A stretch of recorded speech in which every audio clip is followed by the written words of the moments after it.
অনেকেই অনেকেই জানতে চেয়েছেন ফেসবুক রিল নাকি লং ভিডিও কোনটাতে কাজ করলে বেশি সুবিধা হয় পেজে, এবং কোনটাতে কাজ করা খুব সহজ, আর কোনখান থেকে ইনকাম রেভিনিউটা ভালো আসে। এই ব্যাপারটা নিয়ে অনেকে অনেক সময় প্রশ্ন করে থাকেন। আসসালামু আলাইকুম, সবাই কেমন আছেন? আশা করছি সবাই খুব ভালো আছেন, যিনি বা যারা যেখান থেকে এই মুহূর্তে আমাদের ভিডিওটি দেখছেন। যদি ভালো লেগে থাকে প্লিজ লাইক কমেন্ট শেয়ার দিয়ে পাশে থাকবেন, আর ভালো লেগে না থাকলে নিজের মধ্যে স্কিপ করে চলে যাবেন। যেটা বলছিলাম, ফেসবুক লং ভিডিও নাকি শর্টস, যেটাকে আমরা রিল বলি, কোনটাতে কাজ করলে বেশি ভালো হয়, কোনটাতে ইনকাম রেভিনিউ ভালো আসে।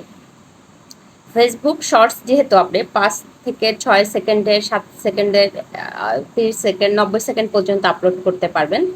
অবভিয়াসলি ওটা কাজ করাটা খুব সহজ, এবং খুব সহজেই ভিডিওটা মেক করা যায়। মানে শর্টসের যে ভিডিওটা, ওটা তৈরি করতে আপনার খুব একটা সময়েরও প্রয়োজন হয় না।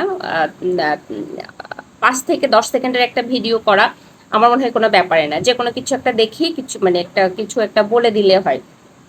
আর যেটা ফেসবুক, যেটা লং ভিডিওটা নিয়ে কাজ করা একটু সময় সাপেক্ষ ব্যাপার, টপিক চিন্তা করার ব্যাপার।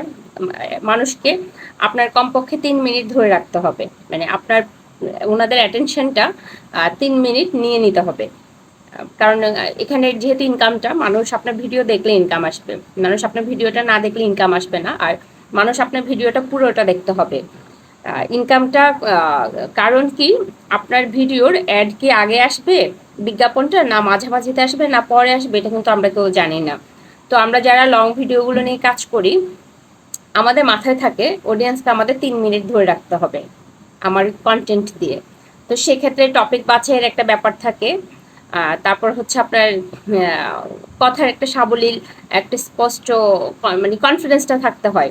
আর যারা ডেলি যেই ব্লগগুলো করেন, কাজগুলো করেন, দৈনন্দিন যে সকল কাজগুলো করেন, এর উপরে কন্টেন্ট করেন, ওনাদের ব্যাপারটা হচ্ছে অন্যরকম। ওনাদের অডিয়েন্সরা হয়তো ওনাদের কোনো কাজের কারণে, কোনো একটা থিমের কারণে আটকে থাকেন। তো ওভারঅল যে ব্যাপারটা বলছিলাম, লং ভিডিও কিন্তু 3 মিনিট অডিয়েন্সকে আপনার ধরে রাখতে হবে। আর শর্টসের ক্ষেত্রে হচ্ছে যে 5 সেকেন্ড, 10 সেকেন্ড, 30, 90 সেকেন্ড পর্যন্ত অডিয়েন্সকে আপনার ধরে রাখতে হবে।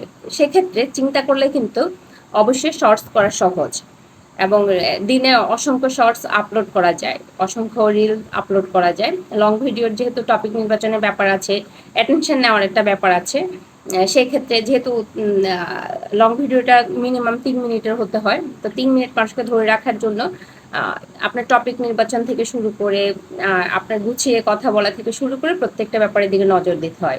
ওভারঅল সব কিছু চিন্তা করলে শর্টস নিয়ে কাজ করা বেশি ভালো। শর্টসে ইনকাম রেভিনিউ ভালো আসে, আর যেহেতু অল্প ছোট একটা ভিডিও, এটা স্ক্রিপ্ট করে যাওয়ার মতো কিছু নেই, মানুষজন এটা শুনে দেখে।